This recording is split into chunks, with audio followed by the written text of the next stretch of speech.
1 जुलै रोजी कैवारी वसंतराव नाईक यांच्या जयंतीनिमित्त कृषी दिन पंचायत समिती पेठ येथे मोठ्या उत्साहात साजरा करण्यात आलाय। या कार्यक्रमाचे अध्यक्ष गटविकास अधिकारी पंचायत समिती पेठ श्री जे.टी. सूर्यवंशी होते।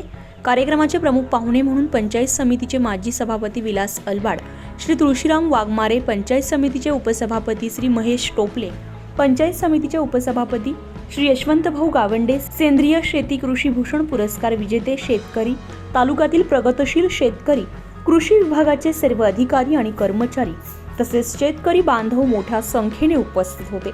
अध्यक्षीय भाषणात सर्व शेतकऱ्यांनी वसंतराव नाईक यांच्या कृषी क्षेत्राच्या कार्याचा आदर्श ठेवून कृषी क्षेत्रात नाविन्यपूर्ण प्रयोग करून शेती करावी असं आवाहन पंचायत समितीचे गटविकास अधिकारी श्री जे.टी. सूर्यवंशी यांनी केले।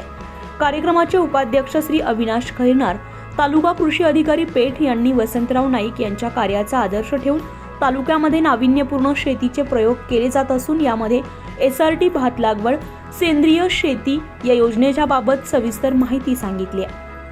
कार्यक्रमाचे प्रमुख वक्ते श्री यशवंतभाऊ गावंडे यांनी शेतीच्या जलसिंचनाचा प्रश्न सुटण्यासाठी पेठ तालुक्यामध्ये धरणे बांधकाम करण्यास संबोधित केले। कार्यक्रमाचे प्रमुख वक्ते श्री महेश टोपले यांनी यावर्षी सुद्धा महाराष्ट्र ग्रामीण रोजगार हमी योजनेमध्ये जास्तीत जास्त फळबाग लागवड करून आपल्या आर्थिक उत्पन्नामध्ये भर घालावी असं आवाहन शेतकऱ्यांना केले।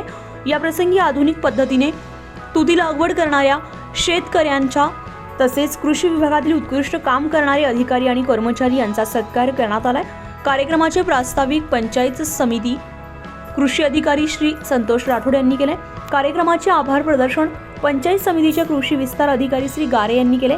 कार्यक्रमाचे सूत्रसंचालन सहाय्यक कार्यक्रम अधिकारी श्री ओंकार जाधव यांनी केले। अशा प्रकारे अतिशय उत्साहामध्ये कृषी दिन साजरा करण्यात आलाय।